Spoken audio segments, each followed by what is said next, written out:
ॐ नमो भगवते वासुदेवाय नमः। ध्येयं सदा परिभवक् नमवेष्टदोहम्।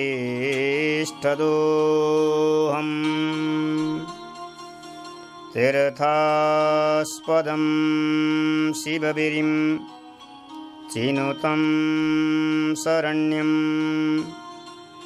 भृत्यार्तिहं प्रणतपालववाब्धिपूतं। वन्दे महापुरुषते चरणारविन्दम्। श्रीमते सर्वविद्यानां प्रभवाय सुब्रह्मणे आचार्याय मुनीन्द्राय निम्बार्काय नमो नमः।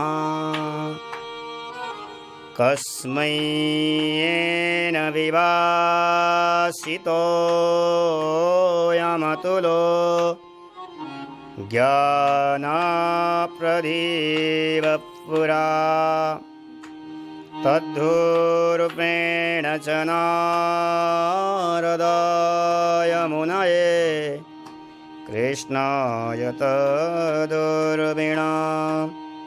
योगीन्द्राय तदात्मना दाताय कारुण्यतस्। तत्शुद्धं विमलं विशोकं सत्यं परं धीमहि। नारायणं नमस्कृत्य नरं चैव नरोत्तमं। देवीं सरस्वतीं व्यासं ततो जयमुदीरयेत्। श्रीमतहंससमारभ्य सनकादिकमध्यमाम् अस्मदाचार्यपर्यन्तां वन्दे गुरुपरम्पराम्। योऽन्तःप्रविश्य मम वाचमिमां प्रसुप्ताम् सञ्जीवयत्यखिलशक्तिधरस्वधाम्ना। अन्याश्च हस्तचरणा श्रवणत्वगादीन् प्राणन् नमो भगवते पुरुषाय तुभ्यम्। वागीशायस्य वदने लक्ष्मीयस्य च वक्षसि। यस्यास्ते हृदये संवित् तं नृसिंहं भजे। तप्तकाञ्चन गौराङ्गी राधे वृन्दावनेश्वरी। वृषभानुसुते देवी प्रणमामि हरे प्रिये। पतितानं पावनेभ्यो वैष्णवेभ्यो नमो नमः। भक्तभक्ति भगवन्त गुरु चतुर नाम अपुए, इनके पद वंदन किए, नासत विघ्न अनेक। राधे मेरी स्वामिनी, मैं राधे को दास, जन्म जन्म वह दीजियो, श्री वृंदावन की बास। भवे भवे यथा भक्ति, तव पादयोस्तव जायते, तथा कुरु सदेवेश, नाथस्तं नो यतः प्रभु। हरि जो आय विराजिए, कथा सुनो इतिहास, तुम श्रोता भक्तमाल के, तुम मम पद रजास।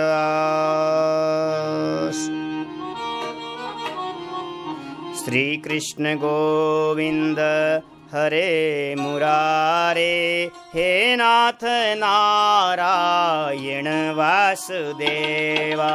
श्री कृष्ण गोविंद हरे मुरारे, हे नाथ नारायण वासुदेवा। श्री कृष्ण गोविंद हरे मुरारे, हे नाथ नारायण वासुदेवा। हे नाथ नारायण वासुदेवा, हे नाथ नारायण वासुदेवा। श्री कृष्ण गोविंद हरे मुरारे, हे नाथ नारायण वासुदेवा।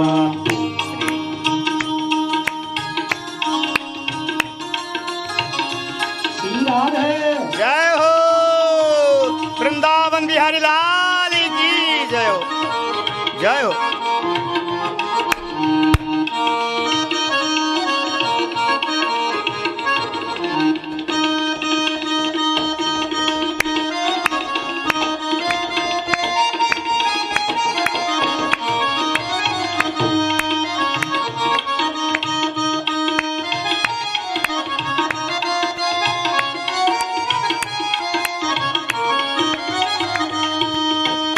नाथ नारायण वासुदेवा, हे नाथ नारायण वासुदेवा।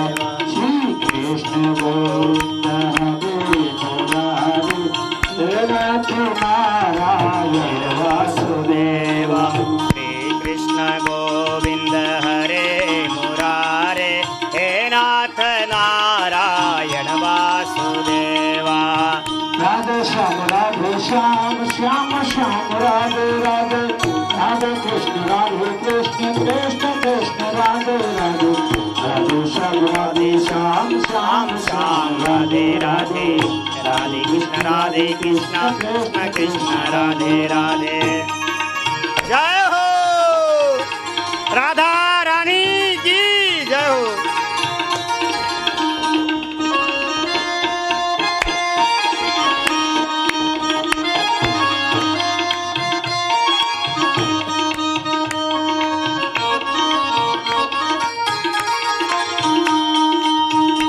कृष्ण गोविंद हरे मुरारे, हे नाथ नारायण वासुदेवा। श्री कृष्ण जय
गोपाल महापुराण की जय। श्री नावा गोस्वामी जी महाराज की, श्री प्रियदास जी महाराज की जय। पूज्य गुरुदेव अग्रदेवाचार्य चरण सदगुरुदेव भगवान की, श्री सीतारामचंद्र लक्ष्मण हनुमान जी महाराज की, श्री बांके बिहारी लाल की जय। गोस्वामी तुलसीदास जी महाराज की, श्री यमुना महारानी की, श्री राधा रानी की, श्री गिरिराज महाराज की, वृंदावन धाम की, गौ माता की जय, सबरी माता की जय। जय श्री राधे, जय जय श्री राधे, जय जय श्री राधे श्याम। एवं सद्गुरुदेव भगवान की अनुपम कृपा से निरंतर प्रतिदिन श्रीधाम वृंदावन में बैठ करके 31 दिवस पर्यंत भगवत चर्चा करने का सौभाग्य हम सबको प्राप्त हो रहा है। भगवान की अनुपम कृपा। इस दुर्लभ वृंदावन धाम में बैठ करके, श्रीधाम वृंदावन तो की महिमा का वर्णन अवर्णनीय है। श्रीधाम वृंदावन में तो धन्यम वृंदावनम तेना भक्ति नित्यति यत्र च। इस वृंदावन में तो भक्ति महारानी नृत्य करती है। वृंदावन में की महिमा अद्भुत है, कहां तक वर्णन किया जाए। इस श्रीधाम वृंदावन में आने के लोग तरसते हैं। इस वृंदावन में जो भी जीव आता है वो भगवत स्वरूप बन जाता है। वृंदावन की अद्भुत महिमा है। यहां तो देवी देवता भी तरसते हैं कि प्रभु वृंदावन में हमें निवास स्थान चाहिए, वृंदावन मिल जाए। और हम सब वृंदावन में बैठ करके, भगवान की कितनी कृपा है, अनुपम कृपा है भगवान की। वृंदावन में विराजमान होकर के इस कोरोना काल में, लॉकडाउन के समय में हम अपने जीवन का सदुपयोग कर रहे हैं। और एक दिन नहीं महाराज, निरंतर प्रतिदिन भगवत चर्चा करने का सौभाग्य हम सबको प्राप्त हो रहा है। ये ठाकुर जी की अनुपम कृपा, ठाकुर जी की अनुपम कृपा एवं सद्गुरुदेव भगवान की कृपा से यह कार्यक्रम प्रतिदिन आगे बढ़ रहा है। आइए, आज कथा का 16वां दिन है और हम कथा में प्रवेश करते हैं। दुर्लभो मानुषो देही क्षणभंगुर। ये मनुष्य जीवन अत्यंत दुर्लभ है। और मनुष्य जीवन दुर्लभ होने के साथ साथ भगवत चर्चा सत्संग भी अति दुर्लभ है। क्योंकि हमारे गोस्वामी जी स्वयं कहते हैं कि मनुष्य जीवन बड़े भाग मानुष तनु पावा, सुर दुर्लभ सब ग्रंथ नहीं गावा, साधन धाम मोक्ष कर द्वारा, पाहिन जेहि परलोक संभारा। बड़े दुर्लभ है, बड़े दुर्लभ है। एक तो मनुष्य शरीर मिलता नहीं है, और मिल भी गया तो ठाकुर जी की कृपा से हमें प्राप्त हो रहा है।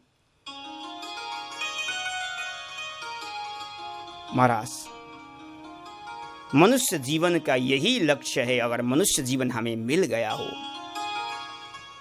हमें निरंतर प्रतिदिन भगवत चर्चा करते ही रहना चाहिए, भगवत स्मरण करते ही रहना चाहिए। और एक ही साधन है भाई, अगर भवसागर से पार होना चाहते हो, इस मनुष्य जीवन में निरंतर प्रतिदिन भगवत चर्चा को श्रवण करो, भगवत चर्चा को गाओ। सत्संग की तो बड़ी महिमा है, कहां तक वर्णन किया जाए। सत्संग में जो आनंद है वो तो महाराज वैकुंठ में भी नहीं है, क्योंकि तुलयाम लवे नापि न स्वर्गम ना पुनर्भवम भगवत संगी संगस्य मर्त्यनामं किमुताशिष। सत्संग की बराबरी तो स्वर्ग भी नहीं है। जिसने सत्संग में मन को लगाया है, जिसने भगवान के चरित्रों में जिसने मन लग गया है, वो स्वर्ग जाता ही नहीं है, स्वर्ग चाहता भी नहीं है वो, क्योंकि स्वर्ग में सत्संग नहीं मिलता है। स्वर्ग में वृंदावन वास नहीं मिलेगा, स्वर्ग में वृंदावन का परिक्रमा नहीं मिलेगा, स्वर्ग में मेरे ठाकुर बांके बिहारी का दर्शन नहीं होगा। ये कहाँ होगा? इसी धरातल पर, इस ब्रजभूमि पर, इस वृंदावन में ही ये सुलभ है। जिसने सत्संग कर लिया ना पुनर्भवम, वो दोबारा संसार में नहीं आएगा, वो भगवत धाम को चला जाएगा, भगवत धाम को चला जाएगा, दोबारा वो आएगा नहीं। सत्संग की अद्भुत महिमा है, कहां तक वर्णन किया जाए। और महाराज, और सत्संग भी कहां किया जाए। देखो, सत्संग तो सर्वत्र किया जाए ये सब ठीक है, लेकिन कुछ भूमि ऐसा है सत्संग करते ही तुरंत लाभ मिल जाता है मनुष्य जीवन में। भागवत में स्वयं सुखदेव जी कहते हैं, पुष्करे मथुरायां च द्वारवत्यां यथामवान् उपस्य संहिता मेतां पठित्वा मुच्यते भयात्। अगर पुष्कर क्षेत्र में अगर सत्संग करने का सौभाग्य आपको मिल जाए, क्या नहीं किया। और मथुरा वृंदावन, आहा, और द्वारिका, अगर पुष्कर में, मथुरा में, अगर द्वारिका में भी अगर हमें सत्संग मिल रहा है, भगवत चर्चा मिल रहा है, हम कितने भाग्यशाली है। सुखदेव जी कहते हैं, जो मथुरा में बैठ करके सत्संग सुनता है, जो द्वारिका में बैठ करके सत्संग करता है, पुष्कर में बैठ करके सत्संग करता है, उसका शरीर छूटता है तो भगवत धाम को चला जाता है, वैकुंठ को चला जाता है, उसके जीवन में मोक्ष मिल जाता है। और हम कितने भाग्यशाली है, हम मथुरा वृंदावन में बैठ करके, मथुरा का भी नाम आए, मथुराम चह, भागवत में प्रत्यक्ष प्रमाण है। और हम भाग्यशाली हैं, इस मथुरा वृंदावन में बैठ करके एक दिन नहीं, 2 दिन नहीं महाराज, इस कोरोना काल जैसा महामारी के समय में भी हम 31 दिवस पर्यंत भगवत चर्चा, भगवत कथा का रसास्वादन करने का सौभाग्य हम सबको प्राप्त हो रहा है। भगवान की अनुकम कृपा है। आहा, आज श्री पावन सबरी जी महाराज का पावन चरित्र है। भक्तिमती सबरी जी का चरित्र अद्भुत चरित्र है। हमारे एक वृंदावन में महान संत हुए, इसी गोरेदाव में ही रहा करते थे, पूज्य श्री मथुरा दास बाबा, सुना होगा आप सब लोगों ने। जब तक वो सबरी चरित्र ठाकुर जी को नहीं सुनाते तब तक वो शयन नहीं करते। शयन करने से पहले बाबा अपने ठाकुर को सबरी जी का पावन चरित्र सुनाया करते नित्य प्रतिदिन, और तब शयन करते थे। आहा, बाबा का हमने सुना है, बाबा सबरी चरित्र में इतने प्रिय था सबरी चरित्र को। बाबा मुक्त कंठ से गाया करते थे सबरी चरित्र को।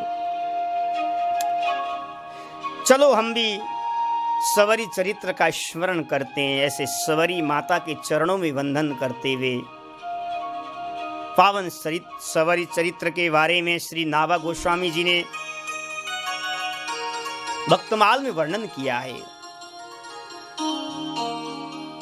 क्योंकि बिना भक्तिमाल भक्ति अति दूर, भक्तमाल का आश्रय बिना, भक्त चरित्रों को आश्रय लिए बिना, मुझे लगता है कि नाभाजी कहते कि उसके हृदय में भक्ति महारानी विराजमान नहीं हो सकती है। अगर कोई भक्ति को चाहता है, भक्ति महारानी हृदय में आकर के विराजमान हो जाए, नाभाजी कहते हैं कि भक्तमाल का सुवर्ण करो, भक्तमाल का पठन पाठन करो।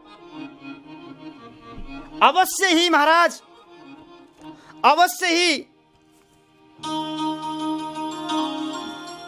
ही उसके हृदय में भक्ति महारानी विराजमान हो जाती है। नाभाजी कहते हैं कि अगर अनुग गुण वर्णते सीतापति नित होय बस। अगर भगवान को वश में करना चाहते हो, नाभाजी कह रहे हो, सीतापति नित होय बस, भगवान को वश में करना चाहते हो तो क्या करें? नाभाजी कहते हैं हरि सुजस प्रीति हरिदास कई, क्यों भावे हरिदास। नित्यपति हरि की चरित्रों को वर्णन करो, हरि की प्यारे प्यारे सुंदर भक्तों के चरित्रों को वर्णन करोगे नित्य प्रतिदिन।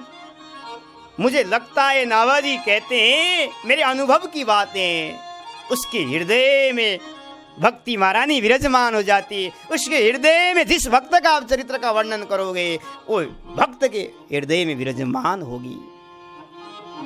क्योंकि हरि के जे वल्लभ है, दुर्लभ भुवन माजती नहीं, पद रेणु आशा जिय करी है। हरि के वल्लभ, हरि के भक्त बड़े दुर्लभ है, दुर्लभ से आपको मिलेगा, दुर्लभ से मिलेगा।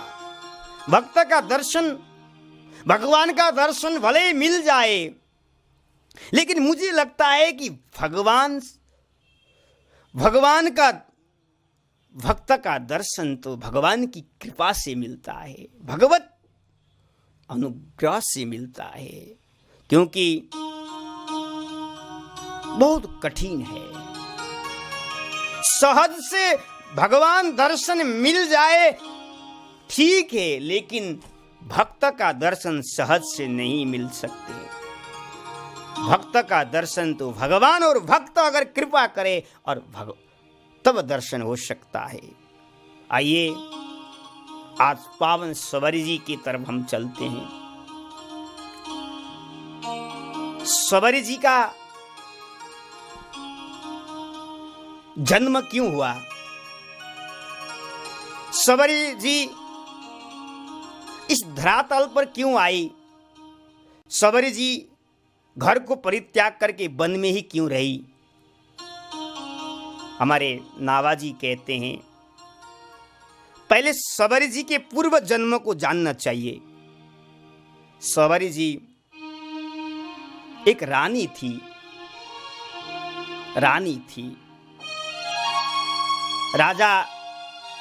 राजा के साथ रानी प्रयाग में गई,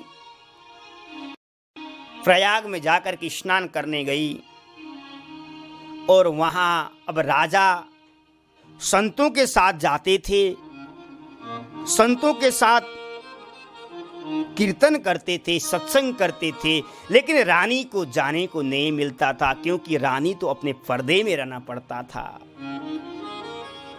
कुछ मर्यादा होता था पहले, सबके सामने माताएं जाया नहीं करती थी, माता सबके सामने अपने मुख कमल को नहीं दिखाती थी।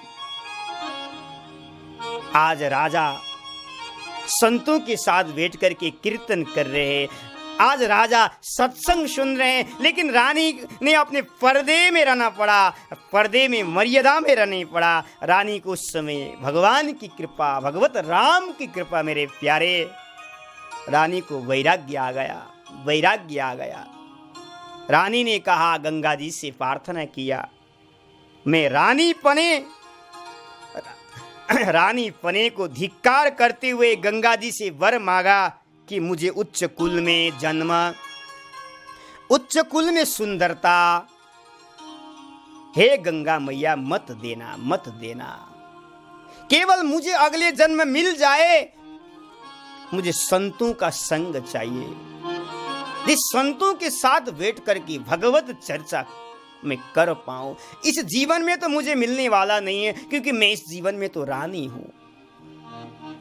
हे मैया, गंगा मैया, आगे मुझे जन्म मिले, मुझे रानी मत बनाना, मुझे उच्च कुल में मत बनाना, मुझे बस केवल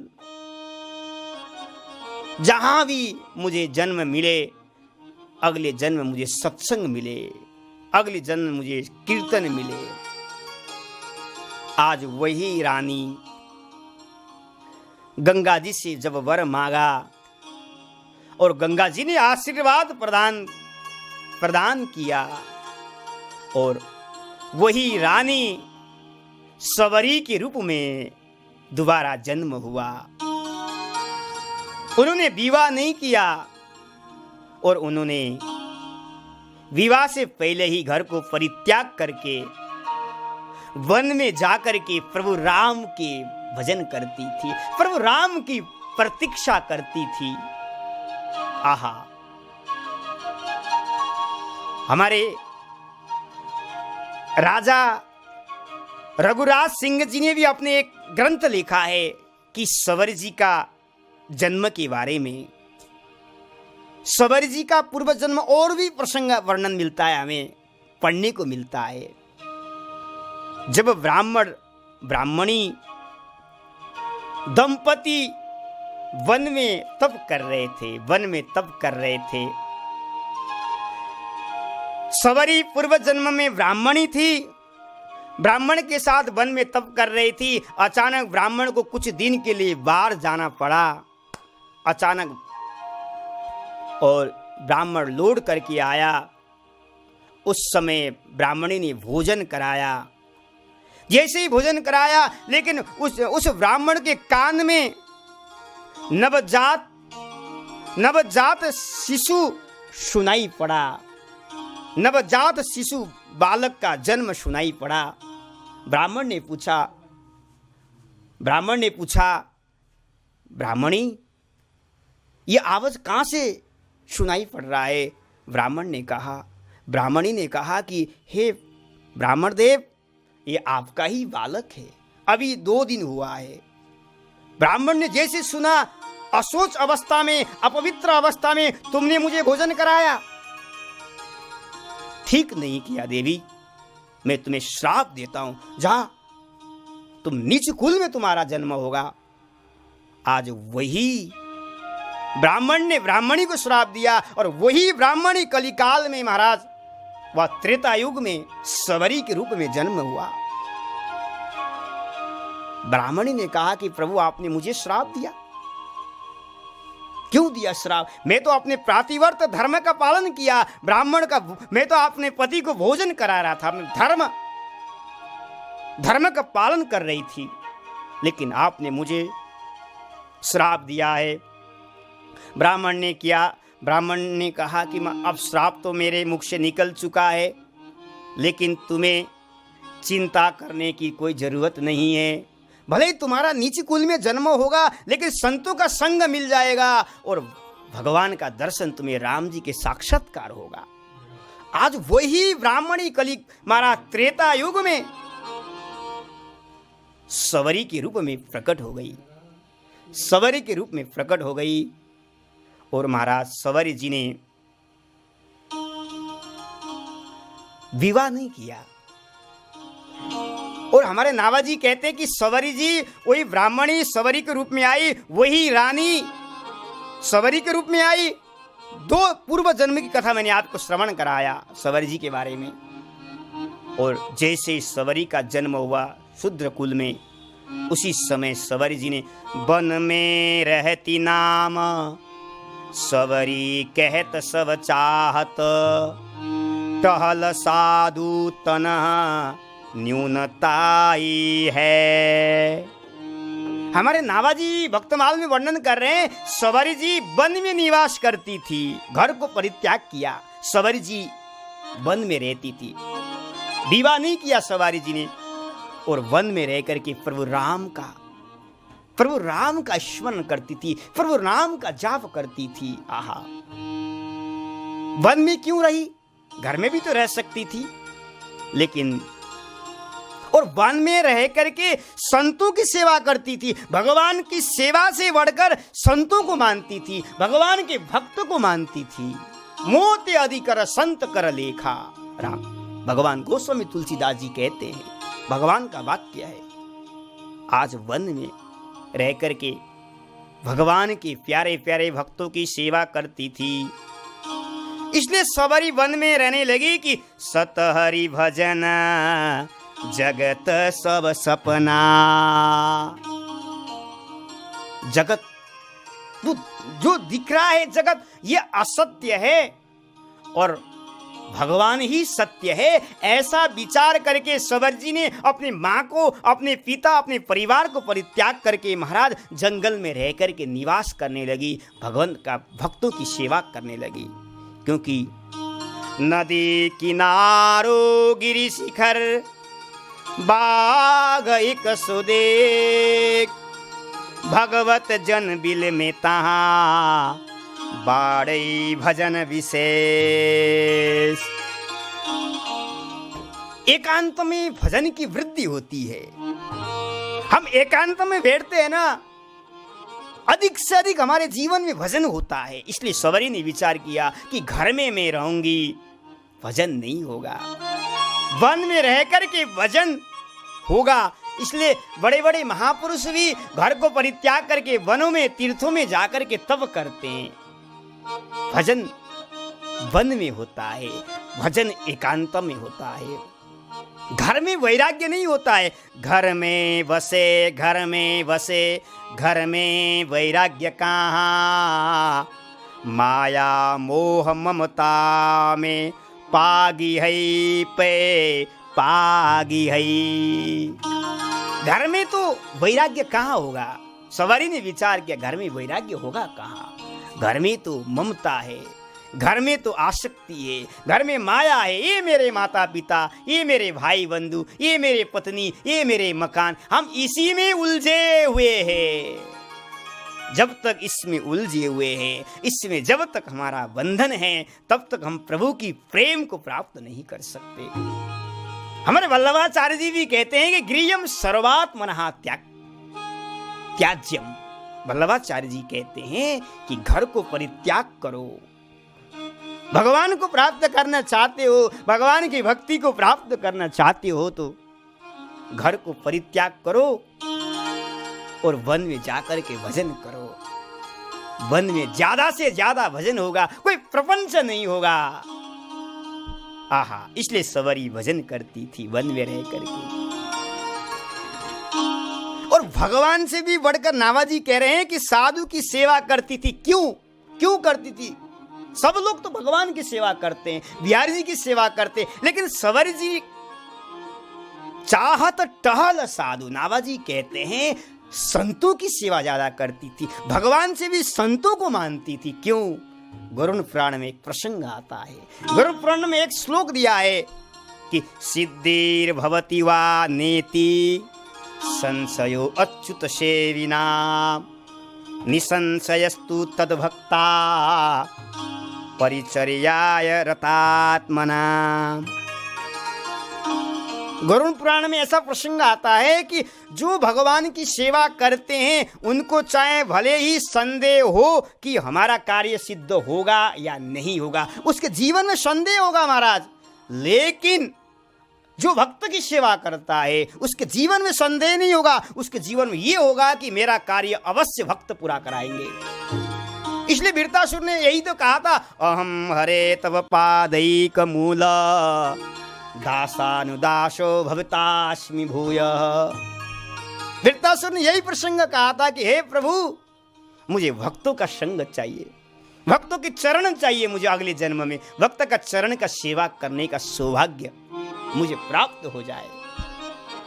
और भगवान का भी वाक्य है, मैं अपने पुत्र को भी, अपने पत्नी को भी इतना नहीं, मैं प्रिय नहीं है मेरे लिए, मैं जितना भक्तों को प्रिय है।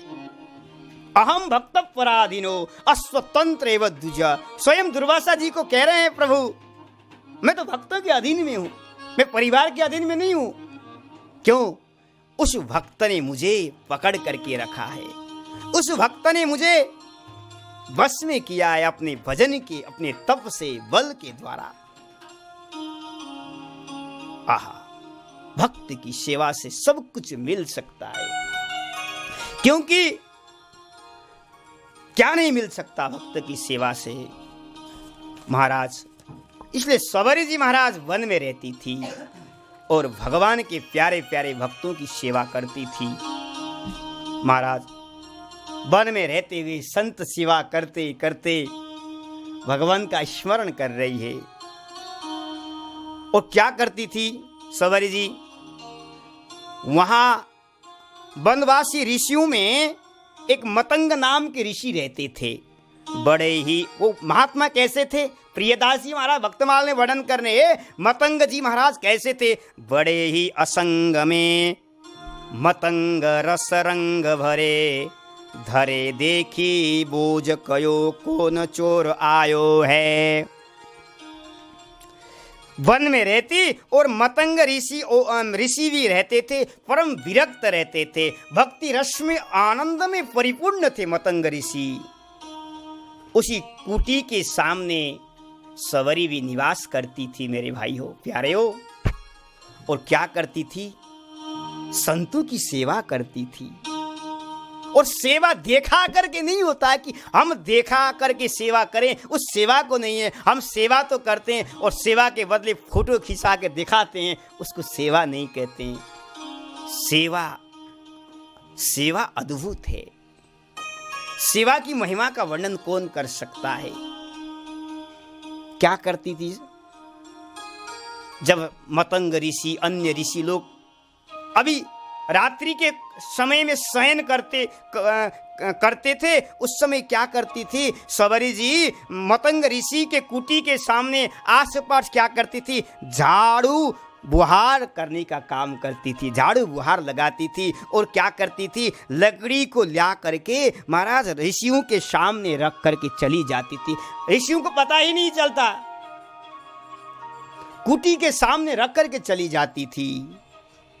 आहा, लेकिन किसी को पता ही नहीं चलता था, किसी को पता नहीं चलता था। जब प्रातः काल हुआ, प्रातः काल ऋषि जब सरोवर में स्नान करने के लिए जाते हैं तो वहां क्या देखते हैं? पूरा झाड़ू लगाया हुआ दिखाई पड़ता है, झाड़ू बुहार किया हुआ दिखता है। पूरा मार्ग ही स्वच्छ था महाराज, स्वच्छ बना हुआ था। और सामने लकड़ियों का ढेर रखा हुआ दिखाई पड़ता था। शबरी मतंग ऋषि, अन्य ऋषियों ने विचार किया कि हमारे तपोवन में ऐसा कौन आया है, ऐसा कौन आया है कि जो सेवा रूपी कार्य को चोर रहा है, सेवा रूपी कार्य को चोर रहा है। मतंग ऋषि ने कहा, ऐसे सेवक का तो एक बार हमें दर्शन करना चाहिए, ऐसा सेवक को तो एक बार अवश्य दर्शन करना चाहिए, ऐसा प्रेमी के तो एक बार अवश्य दर्शन करें। ऐसा विचार करके अपने मतंग ऋषियों ने अपने शिष्यों को कहा कि देखो, तुम रात्रि में शयन नहीं करना, रात्रि में तुम क्या करना? चौकीदारी करना। वो सेवक को आ जाए, पकड़ ले और मुझे मेरे पास ले करके आ जाना। महाराज मतंग जी के ऋषियों ने प्रहरदार किया, रात्रि में जाग गए और शबरी आई, झाड़ू लगा रही थी, लकड़ी रख दिया। उसी समय महाराज उस सेवकों ने जाकर के महाराज उसको पकड़ लिया, सवारी जी को पकड़ लिया, सवारी जी को पकड़ लिया। आहा, जैसे सवारी को पकड़ा, अब सवारी जी तो बेचारी भय से, संकोच से शरीर कांपने लगा, और शरीर कांपने लगा। क्यों? सवारी का इसलिए कांपने लगा कि सवारी अपने को अछूत मानती थी, अपने को अपवित्र मानती थी, अपवित्र मानती थी। आज सवारी जी को वो ऋषि लोग मतंग ऋषि के पास ले गए। जैसे मतंग ऋषि ने देखा, सवारी जी की दृष्टि पड़ी। आहा, हमारे नावाजी, हमारे प्रियदासी वक्तमाल में वर्णन कर रहे हैं। उस समय देखत ही ऋषि जलधारा, वही नैनन में ते। सवारी जी को देखते ही ऋषि के नेत्रों से, मतंग ऋषि का नेत्रों से आंसू की धारा बहने लगी, आंसू धारा बहने लगी। सवारी के मिलने का ऐसा अलभ्य लाभ हुआ, मानो मतंग जी ऋषि कहते हैं कोई मनचाही दुर्लभ वस्तु मिल गई हो, जिससे वाणी से वर्णन नहीं किया जा सकते, और सचमुच ही है। अगर कोई प्रेमी भक्त का दर्शन किया जाए, अगर प्रेमी भक्त के साथ सत्संग अगर किया जाए, तो मानो ऐसा लगता है कि हमें दुर्लभ से दुर्लभ वस्तु, हमने जो सोचा नहीं था वो हमें जीवन में मिल गया हो। प्रेमी भक्त मिलते कहाँ है? अगर ऐसे प्रेमी भक्ति, हमारे प्रेमी भक्त मिल जाए, हमारा जीवन सफल हो जाएगा। आज मतंग ऋषि को प्रेम में पगे हुए, प्रेम में डूबे हुए, राम के प्रेम में डूबे हुए भक्तिमती सवारी जी का दर्शन हो गया। आहा, लेकिन देखो, भक्त अपने को अपवित्र ही मानता है, भक्त अभिमान रहित रहता है, भक्त अपने को अज्ञान ही समझता है। आज सवारी जी अपने शरीर को, अपने कुल को नीच मान करके, उनकी दृष्टि मतंग जी के पास नहीं दिख रही है, और सवारी जी भयभीत है, संकोच है कि मैं अपवित्र हूं, मैं शूद्र हूं, मैं ऋषि के पास बैठने योग्य नहीं हूं। ऐसा विचार करके उनकी दृष्टि नीचे है, नीचे है। क्योंकि आज सवारी जी की दृष्टि जब नीचे दिखाई पड़ा मतंग जी को, मतंग जी अपने ऋषियों को कहते हैं, देखो सवारी जी, सवारी भले ही शूद्र कुल में है, जन्म हुआ है, लेकिन भक्ति से इतने पवित्र है, इतने पवित्र है, इनके ऊपर कोई ब्राह्मणत्व भी नोच्छावर कर देना चाहिए, इतने पवित्र है। क्योंकि मेरे प्रभु, मेरे राम जाति नहीं दिखते हैं, मेरे प्रभु तो भाव को देखते हैं। क्योंकि भगवान का वाक्य है, सब जी बहु सम प्रिय मोहि सोही, भक्तिहीन बिरंच किन होई।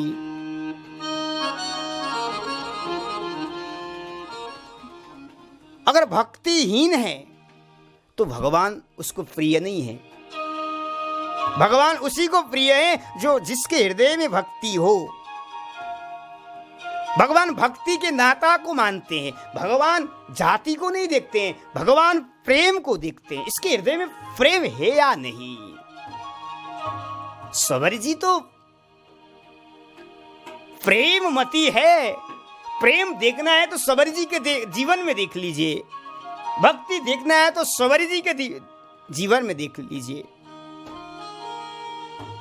भगवान जाति पाति नहीं देखते हैं, भगवान तो केवल भाव को देखते हैं।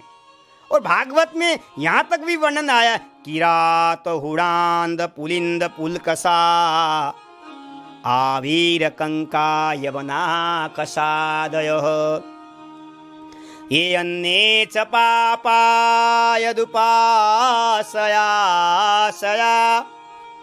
शुद्ध्यन्ति तस्मै प्रभु विष्णवे नमः। जो जंगल में रहने वाला किरात, हूण, आंद, पुलिंद, पुलकस, आविर, कंक जो यमन है, खस से जो नीच जातियां हैं, जंगल में रहना, मांसाहारी भोजन करना और हिंसा करना उनका जीवन ही है महाराज। लेकिन अगर वो भी भगवान की भक्ति करते हैं, जीवन में जीवन भर अगर पाप किया है, अंतिम समय में भगवान के भक्त का सेवा करते हैं, भगवान की भक्ति करते हैं, तो कहते हैं कि शुद्ध्यन्ति तस्मै प्रभु विष्णवे नमः। वो शुद्ध हो जाते हैं, वो शुद्ध हो जाते हैं, क्योंकि भगवान भक्ति को नाता देखते हैं। भगवान तो भक्त्या तुष्यति केवलम न च गुणै भक्ते प्रियो माधव। मेरे प्रभु तो, मेरे राम तो उसके गुणों को नहीं देखते हैं, उसके भाव को देखते हैं, उसके हृदय के प्रेम को देखते हैं।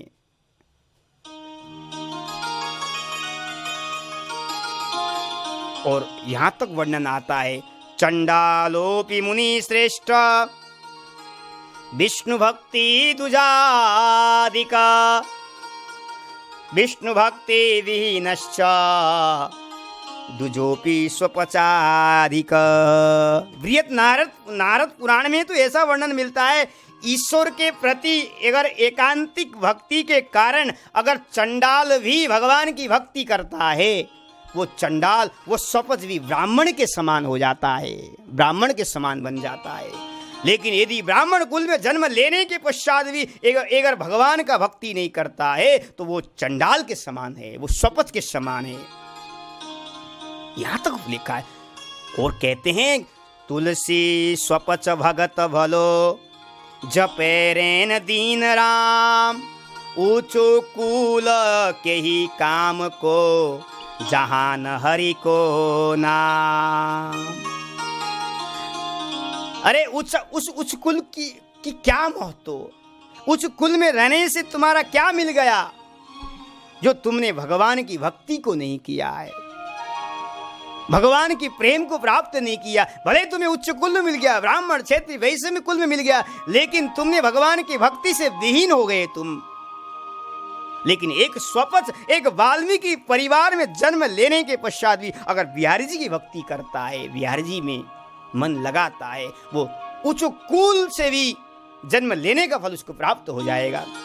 जन्म से नहीं होता, यहां तो भक्ति से होता है। भगवान भक्ति से मिलते हैं, भगवान जाति से नहीं मिलता है। और यहां तक लिखा है, यश्चंडालोपि रामेति वाचं वदेत् तेन सह संवदेत् तेन सह भुंजियात्।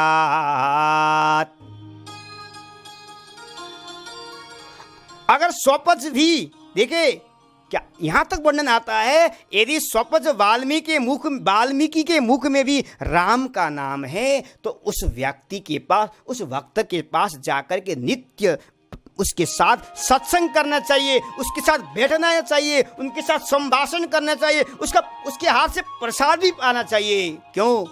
जिसके मुख में भगवान का नाम हो, नाम उसको पवित्र करती है, भक्ति उसको पवित्र करती है। उस जाति नहीं देखती भक्ति, भक्ति पवित्र करके बहा देती है, भगवान से मिलाती है, भक्ति महारानी भगवान से मिला देती है। आज यही बात कह रहे हैं मतंग जी। देखो, भले सवरी शूद्र कुल में उत्पन्न हुई है, लेकिन मैं जानता हूं सवरी इतनी पवित्र है, अंदर से इतने पवित्र है, मैं क्या कहूं। मैं भले ही ब्राह्मण हूं, लेकिन इसके प्रेम को देख करके मैंने तो अपने आप को न्योछावर कर दिया है, न्योछावर कर दिया है। आज सवरी जी को मतंग ऋषि ने कान में गुरु मंत्र प्रदान किया है और रहने के लिए पर्णकुटी बनाया है। मतंग जी ने कहा, देवी अब इस कुटी में रहकर के तुम भजन करो, इस कुटी में रहकर के तुम भगवान का नाम का स्मरण करो। और उन्होंने राम मंत्र प्रदान किया है। कहते कि नावाजी कहते हैं कि श्रवण में नाम दियो, कान में नाम मंत्र प्रदान किया। शास्त्र कहता है हमें भगवान से मिलना है, भगवान तक पहुंचना है, पहले हमें गुरु का आश्रय लेना पड़े। गुरु बिनु भवनिधि तरही न कोई, गुरु बिनु भवनिधि तरही न कोई। जय हो। गुरु बिनु भवनिधि तरही न कोई। जो बिरंची शंकर सम होई,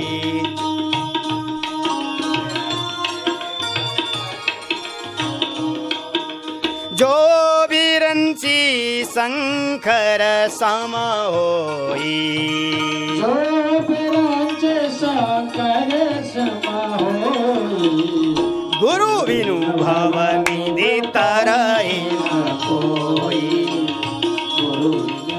भवनिधि तरही न कोई।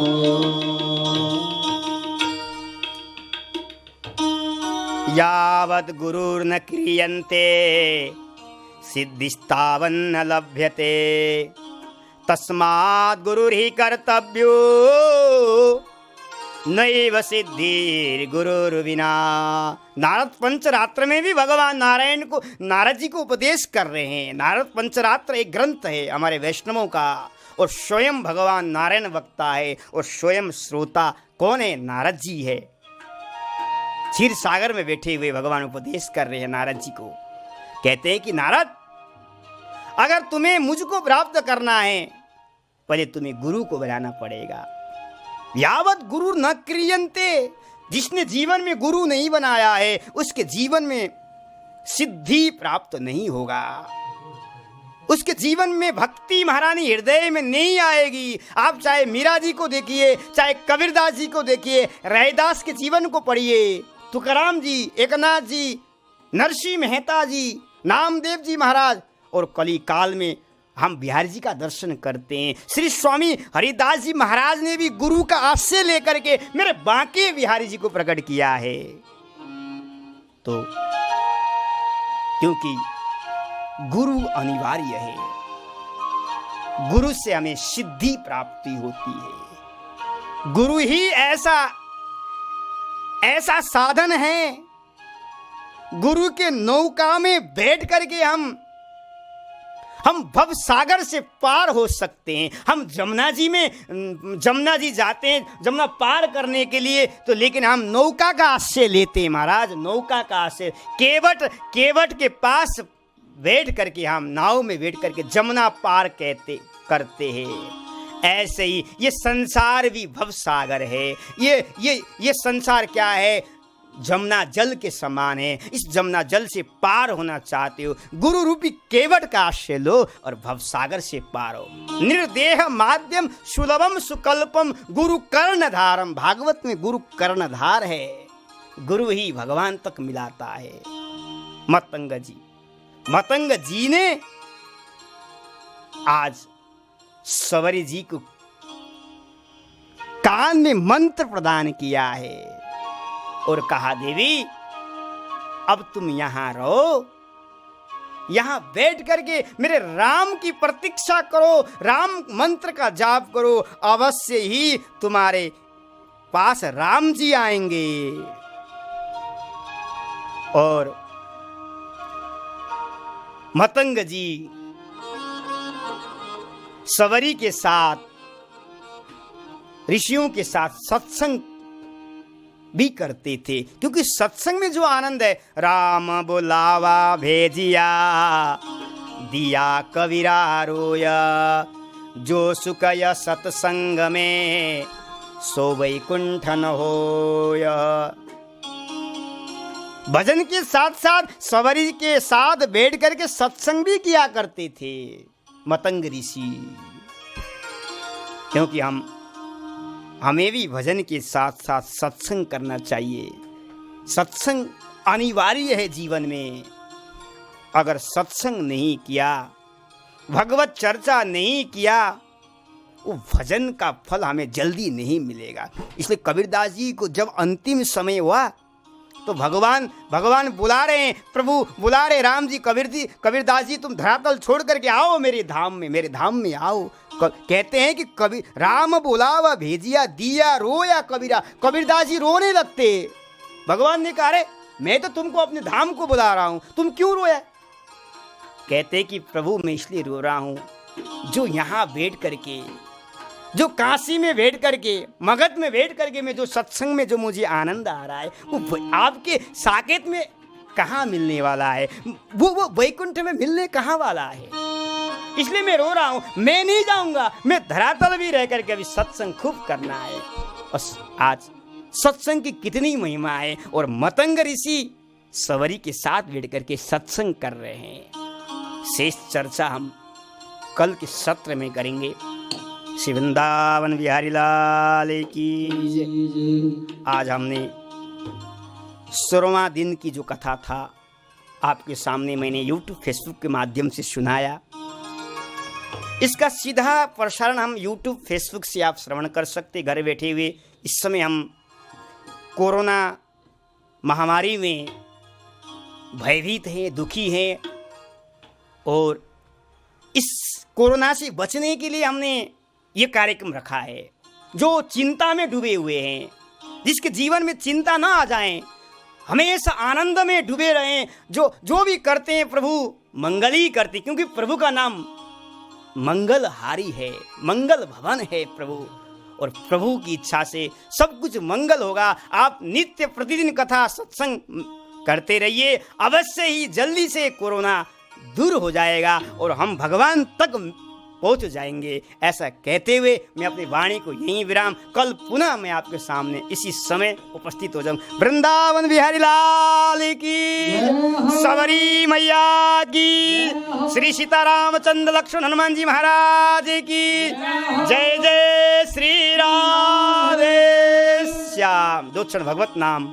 राधे राधे गोविंद गोविंद राधे राधे राधे गोविंद गोविंद।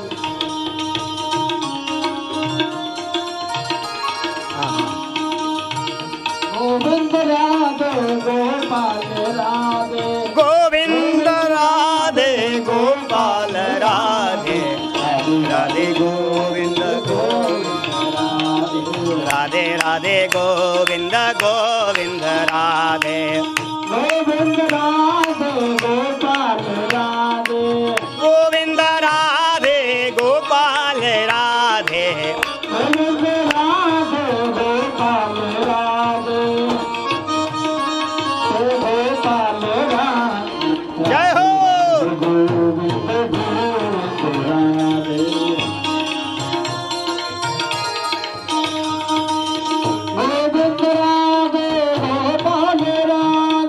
गोविंद राधे गोपाल राधे, गोविंद राधे गोपाल राधे, जय हो। गोविंद राधे गोपाल राधे,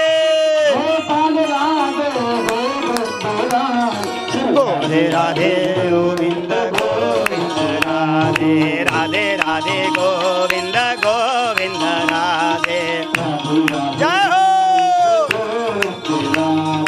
राधे राधे गोविंद गोविंद राधे राधे कृष्ण कृष्ण कृष्ण राधे राधे राधे श्याम श्याम श्याम राधे राधे कृष्ण कृष्ण कृष्ण राधे राधे राधे श्याम श्याम श्याम राधे राधे राधे कृष्ण कृष्ण कृष्ण राधे राधे राधे श्याम श्याम श्याम राधे राधे राधे श्याम